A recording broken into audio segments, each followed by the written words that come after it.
In the age-old battle of the comic book universes, DC's new modular compatible building may just have beat out Marvel. Welcome back to Talking Brickheads. Let's talk about it.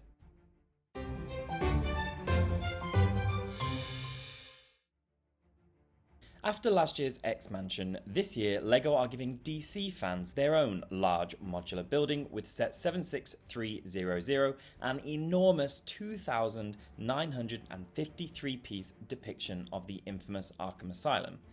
This one is coming with a whopping 16 minifigures, releasing September this year for an equally whopping price tag of £270, $300 or 300 euros.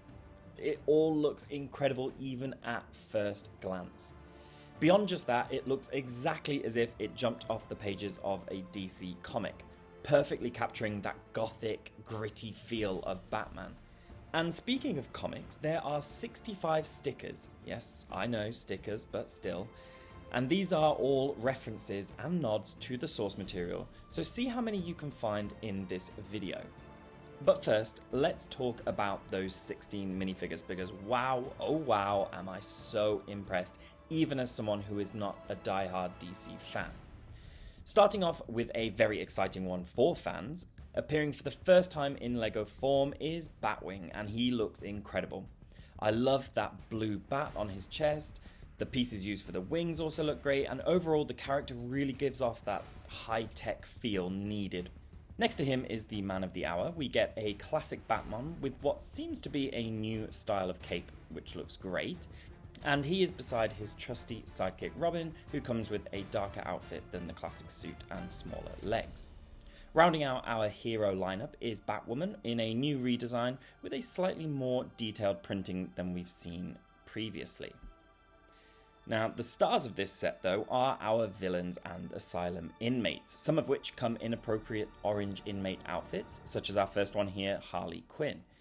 The torso and leg printing are pretty much the same in each of these, so I won't go through it more than once, but generally I do think this is a really nice print. It's got a lot of details like the pockets, the creases, and the undershirt at the top. Harley herself gets a white headpiece with face printing, a black and red hairpiece, and this massive mallet. Suitably stood with Harley is the Joker, who has an updated face print, it seems. Another really exciting minifigure breaks up the orange with this incredible Poison Ivy one, who is a major improvement on all previous versions of the character. I love the use of the coloured headpiece and arms, but the printing really is absolutely incredible. So much detail, and the bright red hair complements all of it perfectly. Our next three inmates, however, are all lacking hair pieces and as such rely on face printing. Starting with Scarecrow, who looks absolutely menacing with this sewn up mouth and glowing eyes. He is followed by Killer Croc, who yet again has a wonderfully printed face with an unsettling grin showing off those sharp teeth. And our final Baldy is Bane, but honestly, this one I'm just not super into. I think the black is a bit too bland. I wish there was just a bit more detailing. The final row of figures gives us our first prison guard, and he is next to the Penguin, who comes with the short legs, so unfortunately no printing. But I love his little monocle and evil smirk. Catwoman again gets a new redesign for this set with those red goggles and more detailed print. The Mr. Freeze we see here isn't new, but has only appeared once before, so it's still a decent addition. Another redesign in this set is the Riddler, who looks brilliant in this question mark print suit jacket. And finally, we have another security guard, and he rounds out the characters for this set. There is technically another minifigure included, and we'll get onto that later, so stick around. The characters though here are fantastic. I love the mix of villains in their orange suits and more classic costumes, but I really think it would have been cool to get alternative torsos and legs for the orange suited characters, but I do know that that is asking for a lot. Now moving on to what I am more excited about as a fan of LEGO buildings, and that is the Asylum itself. We will start out front here because this gateway is just so good. Starting with that sign up top, I am pretty sure they are stickers, which is a shame, but I can forgive it because the final effect is fantastic. I love the idea of using the roller coaster track to give the arch, and then those gargoyles either side frame it perfectly. Below the gargoyles, I love the brick built iron gates, and the masonry brick texture gives those pillars a really gritty texture. Here we see a Technic connection, and this will be the first of many you will notice, because as with the X Mansion, of course, characters can be posed throughout the set for display.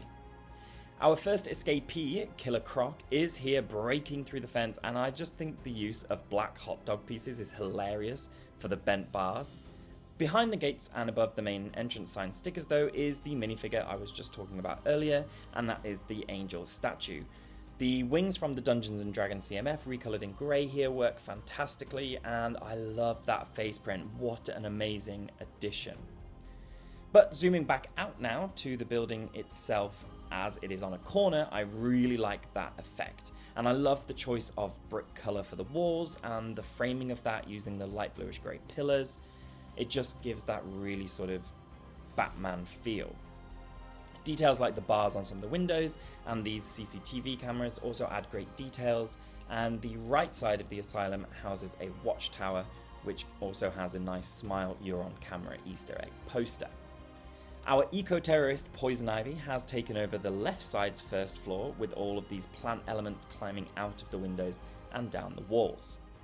The roof section looks like it steps straight out of a Gothic Victorian England, with the spikes and angled roof sections all in black, plus the detailed railing, searchlight and water tank up top gives a lot of little extra life to the build.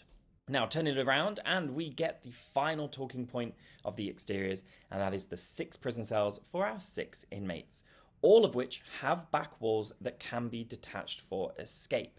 And the Penguin even has some of his namesake on hand to blow the walls off using dynamite.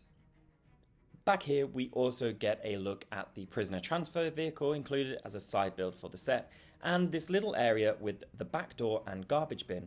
And there is a fun feature here. If you pull said bin or the electrical box above, they will actually slide all of the cell doors open or closed depending on which way you push or pull. Interiors wise, LEGO have not actually released too many images so far, so we'll have to wait for the early reviewers to get their hands on the set to see more. But from what we have seen, the rooms are really detailed, just as you'd expect from this set.